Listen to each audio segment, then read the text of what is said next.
Streams to Facebook and YouTube. It's brought to you by Peterson Insurance, your Pekin Insurance agent in Clinton. The Piatt County Sheriff is recapping last week's Reunification drill that brought dozens of agencies in the area together. On the WHOW Morning Show Thursday, Piatt County Sheriff Mark Vogelzang told Regional Radio the exercise took a year and a half to plan out and believes they were the first to execute such an event.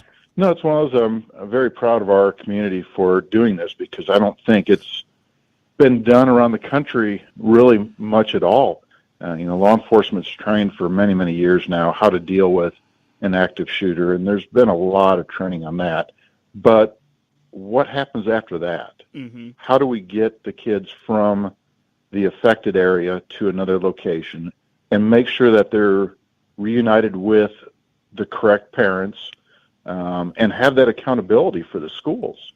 So it's one of those that for the last, probably year and a half, Piatt County and Macon County has been working to build these plans out. And to my knowledge, I think we were the first that actually ran a drill with this on March 27th with the men's schools. According to Sheriff Vogelzang, the drill went through a fire at a Piatt County school and notes several agencies participated. It was a big exercise. We had police. We had this particular incident. The scenario was much simpler, I guess you could say. It was a fire in the school that the fire department responded and said, the school's not able to keep the kids there and called for evacuation. So we had EMS that was there. The emergency management agency is the one that kind of ran the drill. Mm-hmm. But school staff, we had staff from the local church. We had mental health professionals. We rely heavily on the public works division from Monticello and Piatt to help us with the traffic patterns. That was a huge help. While you might think a drill like this would be centered around an active shooter in a school, Sheriff Vogelzang explains many Piatt County schools have other hazards that could impact a school day that they may encounter. Oh, absolutely. That's just one is the active shooter, but most of our schools in Piatt County have a railroad that runs very close to it, and you see around the country where there's an occasional derailment. And a lot of these cars are carrying chemicals that are hazardous and would call for an evacuation of a school. There's semis, there's tornadoes that may come through. It may be a fire in the school or a chemical spill in the school. So there's many, many different reasons why we may need to evacuate a school. The biggest thing is communication, and we have 2 school resource officers that were on site and helped with that. You could only begin to imagine the amount of phone calls that our dispatch center would receive. So they're getting incoming phone calls. They're getting radio traffic from police, fire, EMS, and having to dispatch those. They might be having to call Ameren. So it is a huge amount of work for our dispatchers, which there may only be 1 or 2 in the room. And our dispatcher that participated in this exercise just did a phenomenal job trying to work all those roles and have that great communication with everybody involved. And then the traffic patterns and site security were the big things that we were trying to take away from this.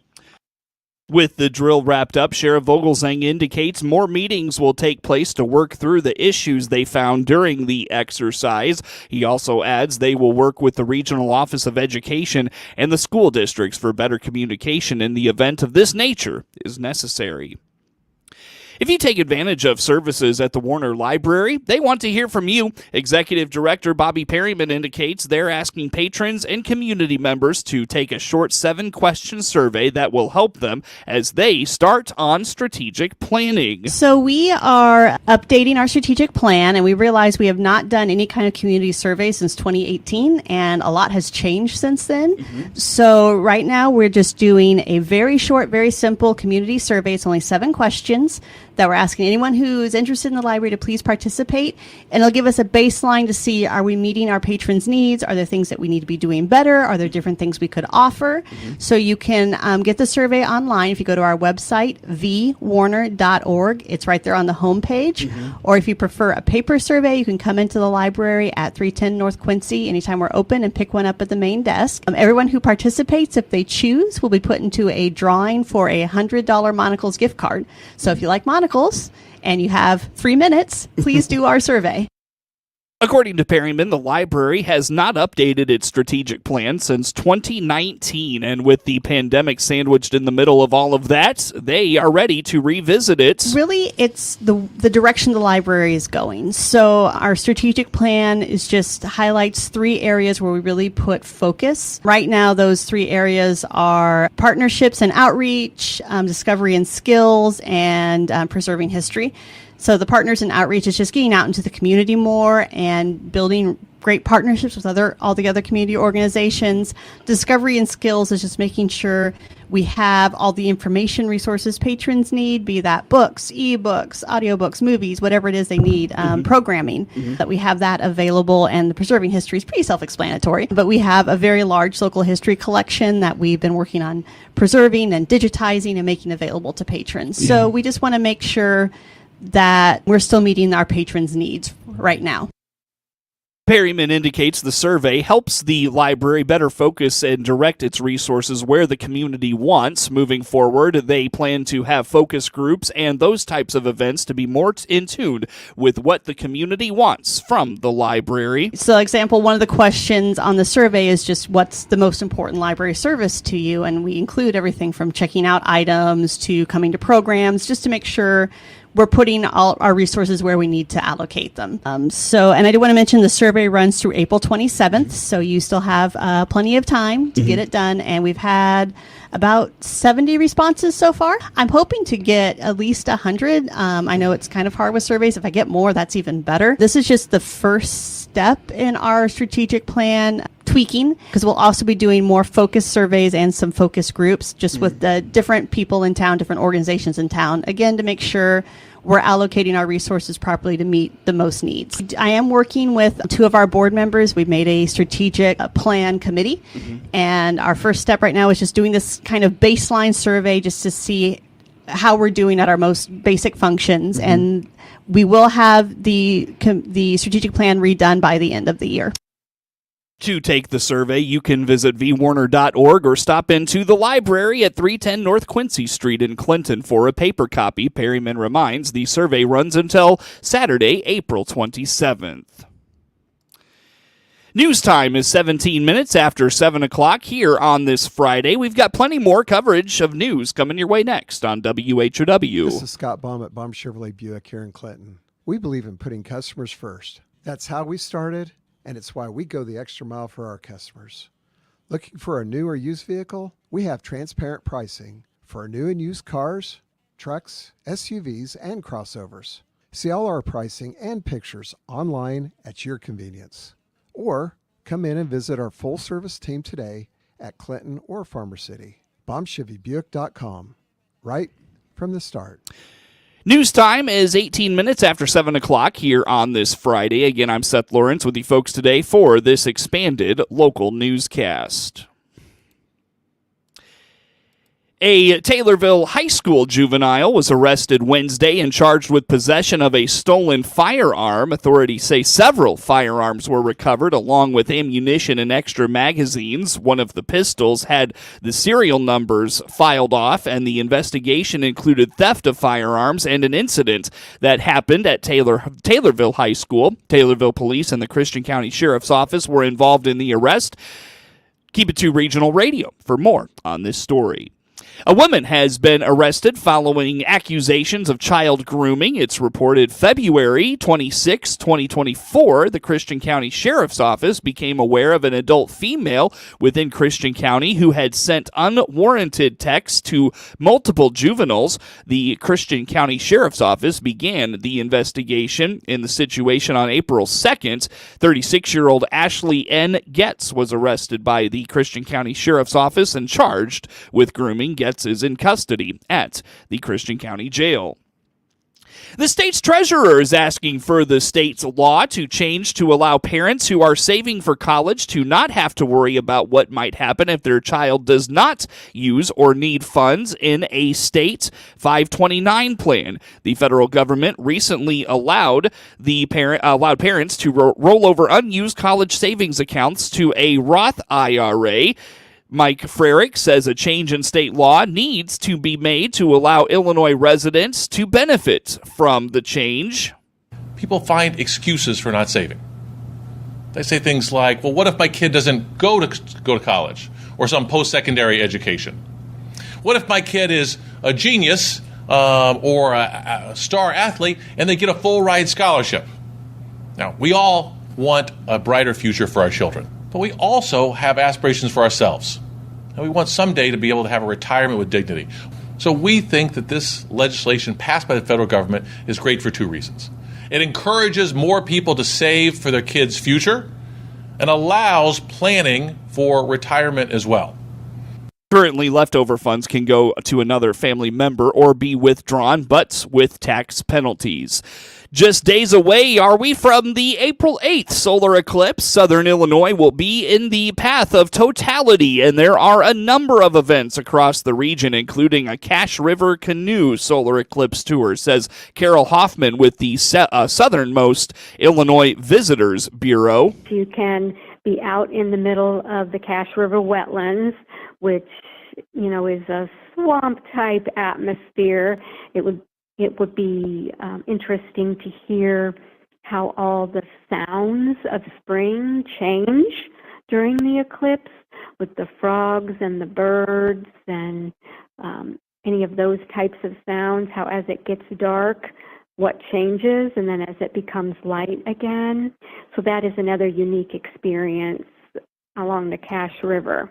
Plenty of solar eclipse information is available at southernmostillinois.com.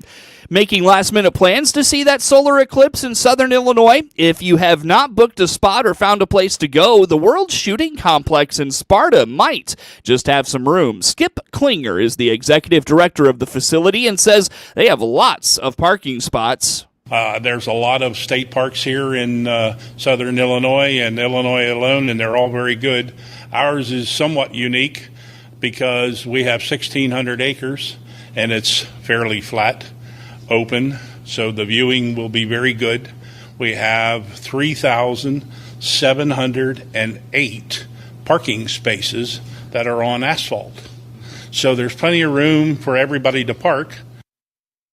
Sparta has more than 1,000 camping spots. You can find out more about them through exploremoreil.com.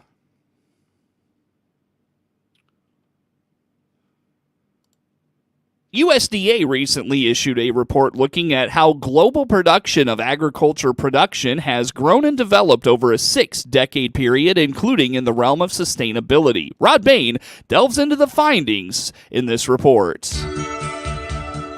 Just how much has agriculture on a world stage, through production, progression, and sustainability, transformed since the start of the decade of the 1960s, when this transformative declaration was made? We choose to go to the moon in this decade and do the other things, not because they are easy, but because they are hard. We really wanted to get kind of a long-term global picture of where these trends have taken us over the last few decades. I'm Rod Bain.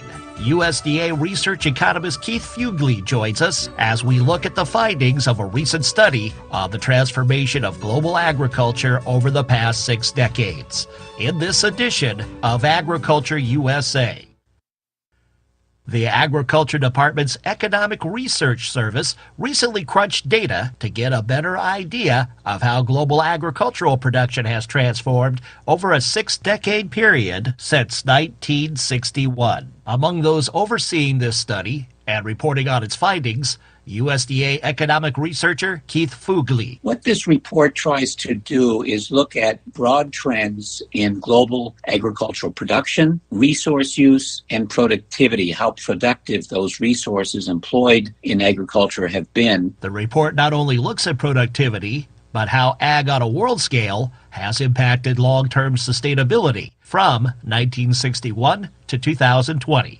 First, from the productivity side, From 1961 all the way up to 2020, global agricultural output increased by about fourfold. with gross value growing from 1.1 trillion with a T dollars at the start of the study period to 4.3 trillion by 2020. Also changed over that same time period, increased diversity of products. So some of the traditional things like root and tuber crops, cereal grains, they're actually a smaller share of that total output today than they were in prior decades. What has grown are oil seeds, fruits and vegetables, non-ruminant livestock like poultry and pork, and then especially we've seen huge growth in farm-raised fish, or what we call aquaculture. Land in global agriculture grew 8% during that 6-decade time frame. But what Fugly found interesting was the primary location of this growth. The location of where that output is coming from has really shifted from what we call in the report the global north. That's kind of the high-income countries of North America, Europe, and then Asia Pacific, like Japan and Australia. And it's shifted to the global south, Latin America, Africa, and the rest of Asia. Irrigated area grew by over 2 times between 1961 and 2020. It uses about 2/3 of the world's surface area. Irrigation uses about 70% of the world's freshwater resources. As far as resource use goes, Agriculture has become more productive. It's reducing the use of those resources around the world. So we're getting a lot more output per unit of land as well as per unit of labor, but also getting more efficient use of fertilizers. We're reducing the amount of resource of water per output as well as greenhouse gas emissions per output. for instance, the amount of labor dedicated to agriculture peaked at over 1 billion people in 2003. By 2020, that total labor force for ag around the world had declined to 840 million people. Meanwhile, the input of feed concentrates made from protein-dense oilseeds and crops has increasingly become an important source of livestock, poultry, and farm-raised fish nutrition over the 6-decade period. To get a better idea of the balance between agricultural productivity and sustainability worldwide between 1961 and 2020, the report used a measure known as total factor productivity, a term you might have heard before, as it is the basis of Virginia Tech University's annual Global Agricultural Production Report. In essence, it measures what is produced commodity-wise versus the amount of basic inputs used to raise such product. Keith Fugly explains, Today, most of the world is on a real TFP growth path where it's new technologies, better farming methods that are raising output and not just bringing in more stuff to produce that output. Now, that's not true everywhere in the world. Africa, for example, lags behind in shifting from sort of what we call resource-dependent growth to productivity-led growth. But the world as a whole now is getting more than 2/3 of its growth from just raising productivity rather than expanding resource utilization. this has been Agriculture USA. I'm Rod Bain reporting for the U.S. Department of Agriculture in Washington, D.C. News time is 27 minutes after 7 o'clock here on this Friday morning. Coverage of news is brought to you by Baum Chevrolet Buick in Clinton, your Silverado headquarters, and we stream to Facebook and YouTube. Brought to you by Peterson Insurance, your Pekin Insurance agents in Clinton.